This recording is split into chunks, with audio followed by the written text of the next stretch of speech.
वणीच्या पंचशील नगर येथे मज्ज तंबाखू तस्करीवर पोलिसांची धाड, लाखांचा सुगंधित तंबाखू जप्त। राजकीय पाठबळामुळे कारवाई थांबली का? मामा भासा हस्तक्षेपाचा संशय। पोलिसांच्या समोर प्रतिबंधित तंबाखूच्या विक्री करणारा चालकासह वाहन पसार।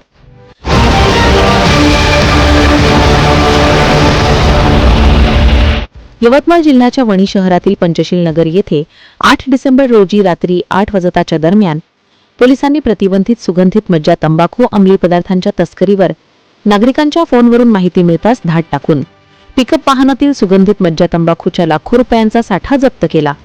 धाड पडताच तस्कर सुगंधित मज्जा तंबाखू रस्त्यावरच सोडून चालक पिकअप वाहन घेऊन पसार झाले, तर समोरील दुकानाचे शटर घाईने खाली ओढले गेले। दुकान मालकांनी मात्र हा माल आमचा नाही असा दावा करत जबाब चुकवला। घटना गंभीर असतानाही 2 दिवसांपासून कोणतीही अटक किंवा नावाने गुन्हा नोंद न झाल्यामुळे नागरिकांमध्ये संताप आहे। या तस्करीमागे मामा व भासा या दोघांचे हात असल्याची चर्चा शहरभर वेग घेत आहे। मामांचे राजकीय पुढाऱ्यांशी जवळचे संबंध असल्यामुळे कारवाईला विलंब केला जात असल्याचा नागरिकांचा आरोप आहे। गेल्या काही महिन्यांपासून कोरपणा येथून वणी येथे प्रतिबंधित सुगंधित तंबाखू अंमली पदार्थांच्या तस्करी मोठ्या प्रमाणात केली जात असल्याच्या चर्चेला उधाण लागले आहेत। यावर पोलिसांची भूमिका संशयास्पद असल्याचे नागरिकात चर्चेत सुरू झाले आहेत।